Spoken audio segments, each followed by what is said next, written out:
อยู่ทางเยอรมันบอกก็มีแม่พิมพ์แล้วก็นำเอาเครื่องของมาแจกแล้วก็แม่เพชรเนาะแล้วก็มีแม่อีกที่หาคนบ่ที่อยู่ต่างประเทศเป็นในซอยเป็นเครื่องเรียกว่าเป็นเงินคำที่ส่ง ระบบระเบียบระบบระเบียบเด้อ กับลูกเด็ก ห้าม เด็ก ญา น้ ติ อย กัน นี่แห ห้า ละ มญาติกันเด้อ ร้านเฮา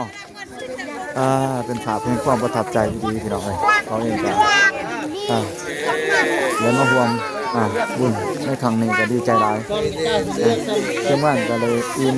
บุญอิ่มสมุกอิ่มใจพี่น้องเลย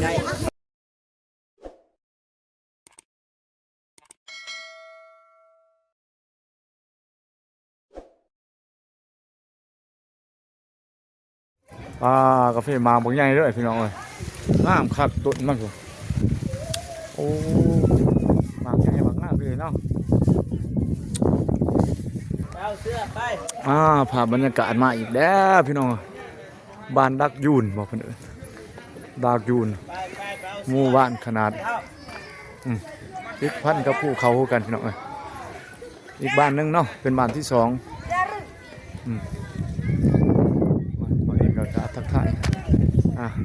หมอเองก็กราบทักทายสวัสดีพ่อแม่พี่น้องFC ที่น่าฮักเบิร์สว่าอยู่ไกลอยู่ไกลอยู่ภายในตามนี่ตอนทำเก่าสู่สองวาวผู้วงแนลคือเก่าบ่าวเองครับทีมงานกสิถ่ายบรรยากาศเลยเนาะให้เบิ่งว่าเป็นจังไดบ้างนี่กสิมีความแปลกหูแปลกตานี่ขี้หาสถานเนาะเป็นผู้ที่อ้อมหอบไปเลยภูเขาเนาะอ้อมหอบผู้พาปลาลงอากาศเย็นจ้อยพี่น้องเอ้ยนี่เพื่อนพ่อแม่พ่อสนก็ใช้ชีวิตตามธรรมชาติเป็นสิวันนี้ที่บ้านเขาก็เต็มเหยียบเนาะ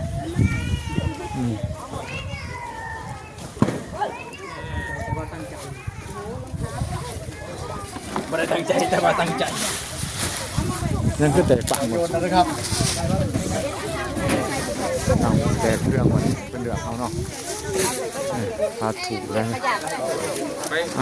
กว้างเลยจังเปิดไปยายไปกว้าง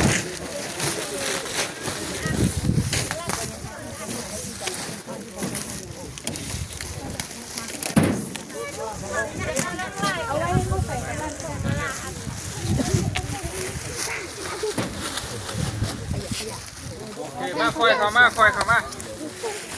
คอยเข้ามาคอยเลือกเอาเด้อเด็กน้อยเอาตัวน้อยผู้ใหญ่เอาตัวใหญ่เด้อห้ามแยกกัน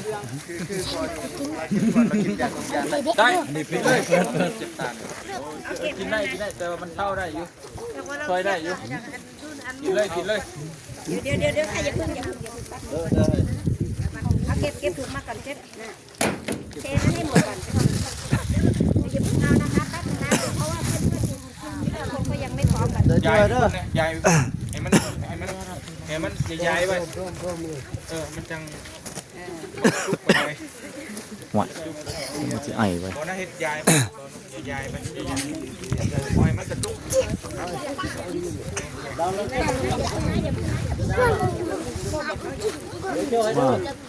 รถหมู่บ้านไปหน่อย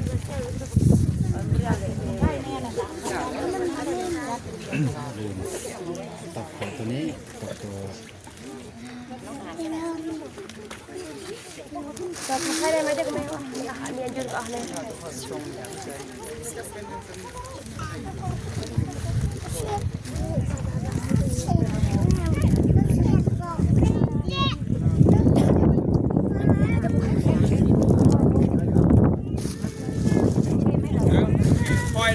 คอยเลือกมึงผู้ใหญ่มากเขามาสุดไรมีแต่ผู้ใหญ่เพราะว่าเด็กน้อยออกมีแต่ผู้ใหญ่เข้ามานี่เสื้อผู้ใหญ่เข้ามามาเลือกเครื่องก็ได้นุ่ง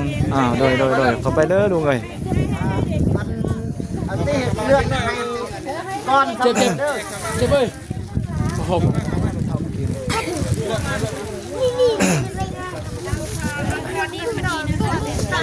ตัวนี้ก็ใส่เวลาไปสมควรเนาะมาดูเนาะ หน่อยอ่ะบ่ตุนกะ เบียดอยู่ อ่ะ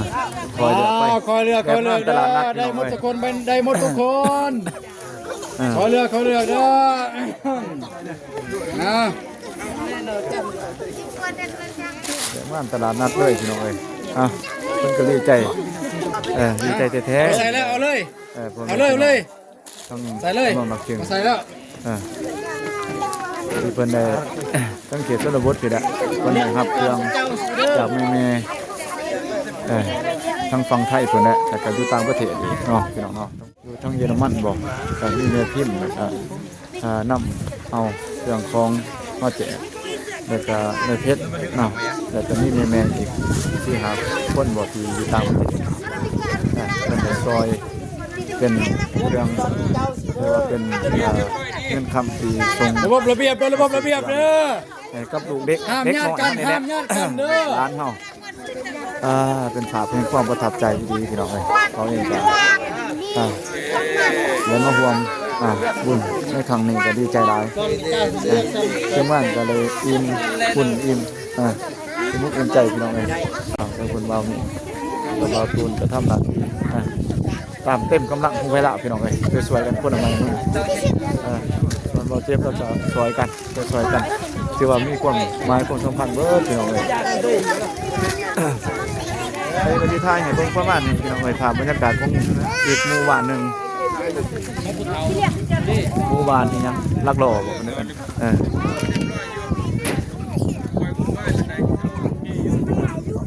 เพิ่นค่อยๆเดือกเด้อ ห้าม ด้ ญา อย ติกันห้ามญาติกันเด้อ ๆค่อยๆดูเลย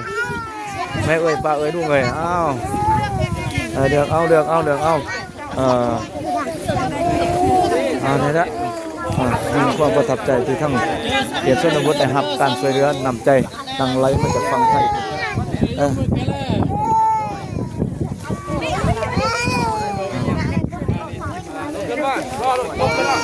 จะถ่ายภาพร่วมให้พี่น้องเบิ่งเนาะ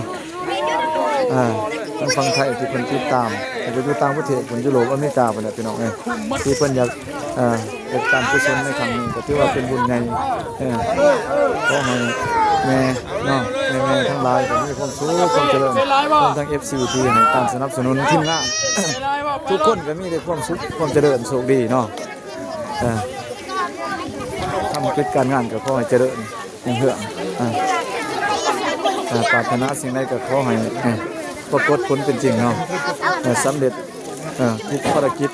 เดินทางก็ขอให้แคล้วคลาดปลอดภัยพี่น้องเลยแล้วก็สะดวกสบาย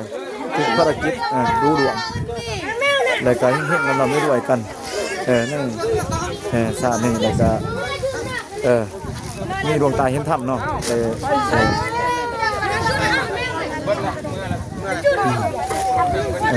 เป็นอริยบุคคลรุดพ้นออกจากสังสารวัฏพี่น้องเลยจะเป็นโสดาบันเป็นขันธ์ต่ำพี่น้องเลยขึ้นมาปลายทาง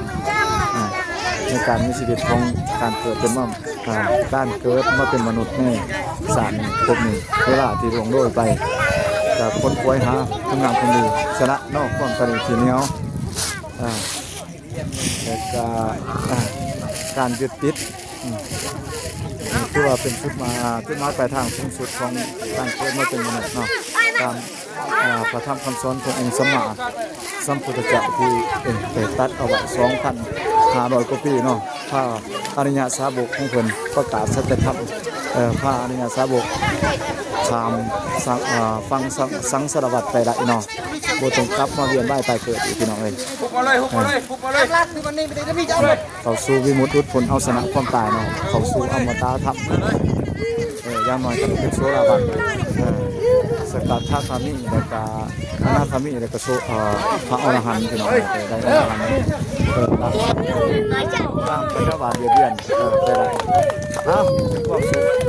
ที่บ่มีอีกแล้วพี่น้องเอ้ยนี่แหละการแบ่งปันน้ำใจเนาะจากพี่น้องทั้งคุณและ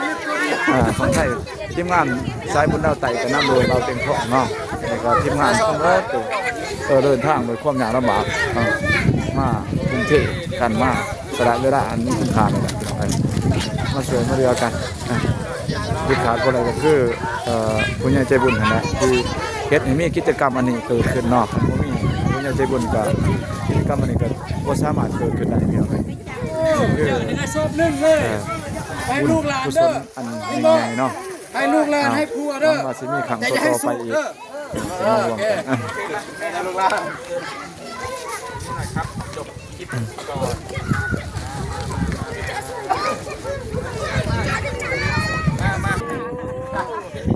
ถือว่าในหลังจากที่ได้มอบน้ำจิตน้ำใจเพิ่นก็เลยของฝากของดอนเนาะมาส่งแป้งเด้อแถมแดงแถมพี่น้องเลยโอ้คักเถอะเนาะเก็บหอบเอาน้ำเบาเจ็บหน่อย พี่ไปนี่ก็ได้ ว่ามันจะกิ้งไปกิ้งมาได้ กินกันไม่เป็นไรครับที่นี่ครับมันบริไปไหนครับผมอยู่นี่เลย แต่มันร่วมเลยมันเน่ามันช้ำมันแหละ ซ้ำกระสอบ กระสอบไม่ใช่กระสอบมัน ก็สิได้เยี่ยมเดินทางครับพี่น้องเอ้ยแล้วก็ได้ร้ายเติบนี่ของฝากของตอนจากมอนลักจึงพี่น้องเอ้ย พิมรู้สึกยังไงบ้างครับจบคลิปแล้วเหนื่อยไหมครับ ว่าน้องเฮาคือบ่ได้แจกตัวนี้เว้ยตัวเพิ่นตัวเพิ่นกินเองบ่ ตัวอันนั้นเด้ตัวเพิ่นว่าประกอบสวน โดยกินเองเพราะว่าเพิ่นซื้อน้ำให้เขากินนะ โอ้โดยขอบใจเพิ่นเนาะเพิ่นก็ได้วุ่นคือกันเนาะโดยบ่าวนุ่งก็ถือว่าสุดยอดดีใจหลายเนาะทีมงานเนาะแจกมาลักบ้านอีหยังลักย่างกับลักยูนโดยมาแจกตัวเอ้าบ้านลักย่างก็บ้านลักยูนบ่ ฮะ บ้านอีหยัง ดักไว้ ลักไม้ครับอีหยัง ดักไว้กับย่างนั่นแหละ ลักย่างเนาะ2บ้านเนาะลักไม้กับลักย่างพี่น้องเอ้ยเราบ่บอกผิด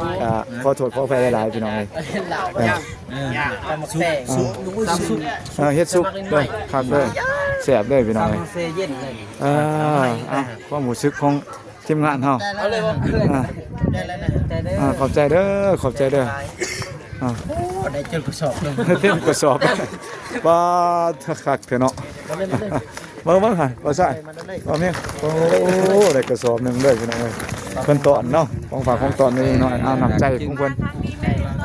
นี่แหละพี่น้องเอ้ยไปพุ่นกินปลามาพี่กินข้าวพุ่นมาจังซี่แหละตอนขับสู้กันไปตามสไตล์คนลาวเฮาไปไสมาไสก็